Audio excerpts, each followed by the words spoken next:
आज की moral Hindi story में सुनते हैं फैसला।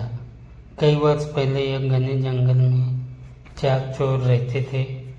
चुराया हुआ धन वे एक साधारण से बर्तन में रखते थे, लेकिन उसकी हिफाजत जान से भी ज़्यादा करते थे। कुछ अर्से बाद उनका मन चोरी चकारी से उब गया।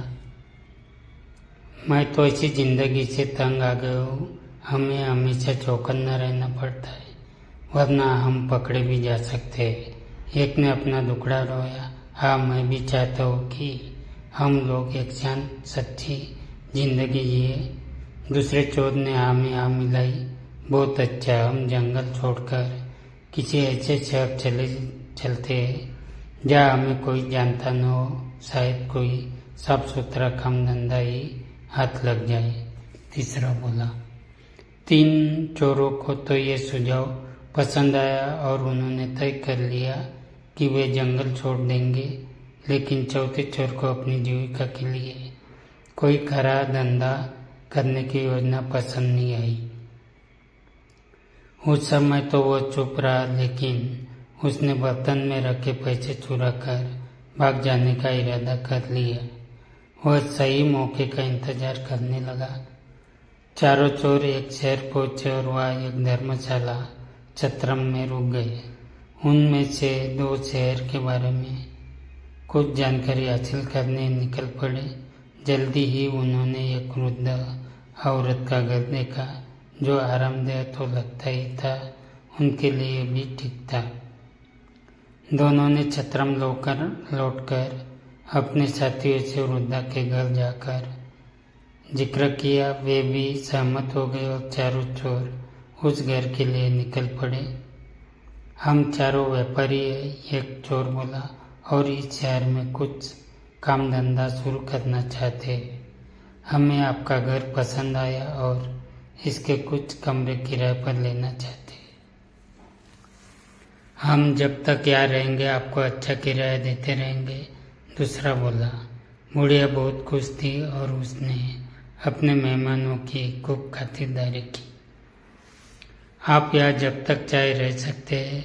वह मुस्कुराई। वह प्रसन्न हुई कि उसे अच्छे किराएदार मिल गए।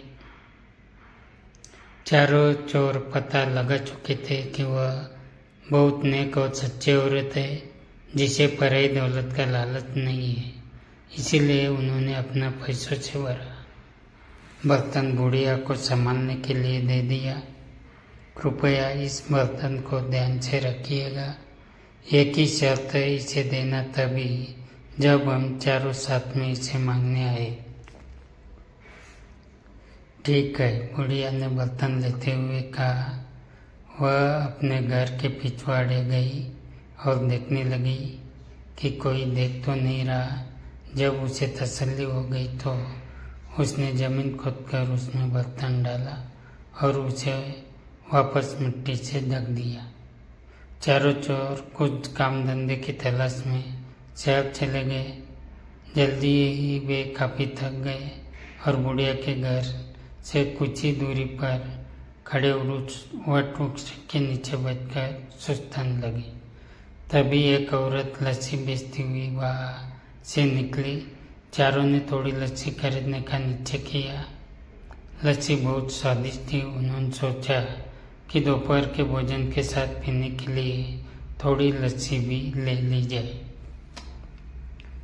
पर 3 चोर तो बहुत थक गए थे। लस्सी डालने के लिए बुढ़िया के घर से बर्तन लाने की हिम्मत किसी में नहीं थी। चौथा चोर, जो किसी ऐसी ही घड़ी की प्रतीक्षा में था, झट से जाने के लिए तैयार हो गया।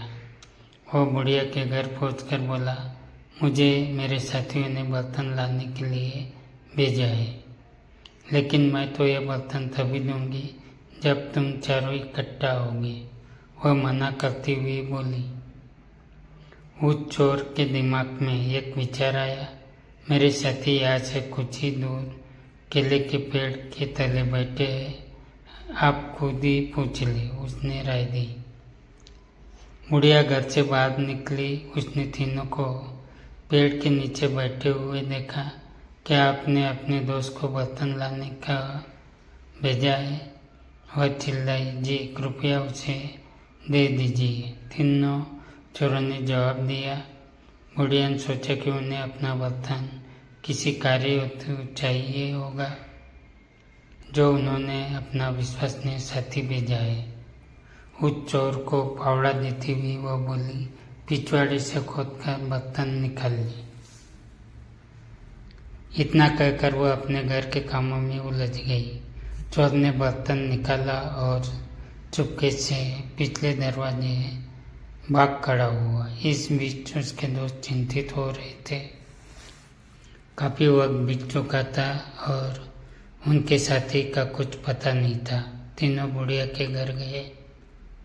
हमने अपना साथी एक बर्तन लाने भेजा था, वह कहाँ है? उन्होंने पूछा। मैंने तो बहुत पहले ही उसे बर्तन खोदने के लिए कुदाली दी थी। उसने आपको बर्तन नहीं दिया? बुढ़िया हैरान थी। तीनों चोर समझ गए कि उनके साथी ने उन्हें धोखा दिया है। हमने आपको कहा था कि बर्तन तभी देना जब हम चारों आपके पास आए। आपने हमारी बात नहीं मानी। हमें लगता है कि हमारे साथी ने आपके साथ मिलकर हमारा पैसा हथियाने का षड्यंत्र रचा है, वे बोले। बुढ़िया बहुत दुखी हुई। वे तीनों उसे शहर के न्यायाधीश के पास ले गए और उसकी शिकायत की। न्यायाधीश ने फैसला दिया कि बुढ़िया की लापरवाही की वजह से तीनों को नुकसान हुआ है, इसलिए सारा हर्जाना बुढ़िया को ही भरना होगा। बुढ़िया रोती हुई घर लौट आई। इस बीच राजा और उसका मंत्री वेश बदलकर अपनी प्रजा की परेशानियां जानने शहर के दौरे पर थे। इस बात का किसी को भी पता नहीं था। बुढ़िया को देखकर वे रुक गए और उसके रोने का कारण पूछने लगे। उसी समय आसपास ही कुछ लड़के खेल रहे थे और उनका अगुआ था रामन। बुढ़िया की दुख भरी कहानी उसने भी सुनी। भगवान करे उन तीनों को तुम्हारे साथ ऐसा सलूक करने की सजा मिले, रामन बोला। यह सुनकर राजा और उसका मंत्री बहुत हैरान हुए। उन्होंने रामन से पूछा कि क्या वह इस मामले का फैसला कर सकता है। रामन ने आत्मविश्वास के साथ सिर हिलाया और कहा कि वह अपना फैसला राजा के दरबार में ही सुनाएगा।